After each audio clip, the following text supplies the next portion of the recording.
Breaking news, চাঁদাবাজির অভিযোগে DDB সদস্য রিঙ্কুকে দল থেকে বহিষ্কার। দলীয় সূত্রে জানা যায়, দল প্রধান মাসুদ চৌধুরী আজ শুক্রবার এক ফেস বিজ্ঞপ্তির মাধ্যমে বহিষ্কার ঘোষণা দেন। বিজ্ঞপ্তিতে মাসুদ চৌধুরী বলেন, দলে চাঁদাবাজি বা অনৈতিক কর্মকাণ্ডের কোনো জায়গা নেই। জনগণের বিশ্বাস রক্ষা করতে এমন সিদ্ধান্ত নেওয়া হয়েছে।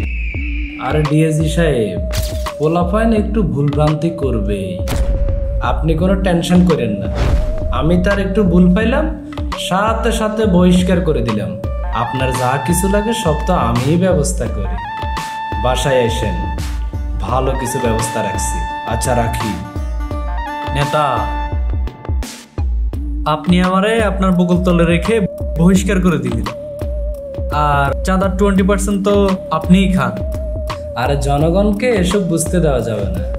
তুমি আপাতত 2 মাসের জন্য গাটা ঢাকা দাও, তোমার সব ব্যবস্থা আমি করতেছি।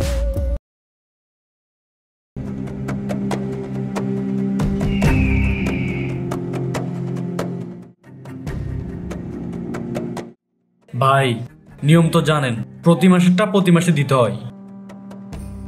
ভাই, আমি সাধারণ দোকানদার, আমি চাঁদা দিব না। এই বাইরে সামনে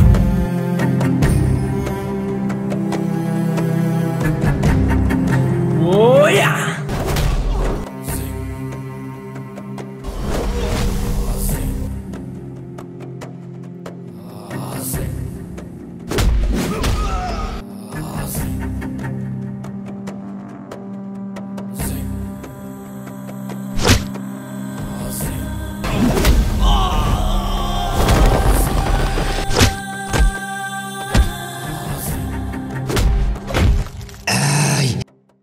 চাঁদা দিবি নয়তো তোর জীবন দিবি।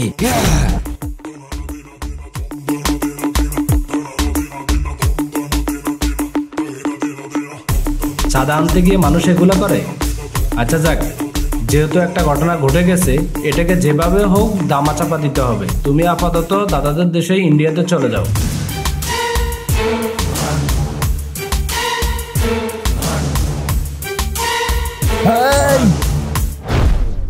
তোদের পালানোর সুযোগ নাই, আমি চলে আসছি। বিচার পাবো না জানি, বিচার চাই না, যা হওয়ার এই বাংলার মাটিতে হবে।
এই দেশে কোনো চাঁদাবাজি চলবে না। ব্রেকিং নিউজ, আবারও আরেকটি খুন। অন্যায়ের জবাব দিতে এক অদৃশ্য শক্তির আগমন, ঘটতে পারে এক মহা বিপর্যয়। দেখতে হলো চোখ রাখুন টেলিভিশনের পর্দায়।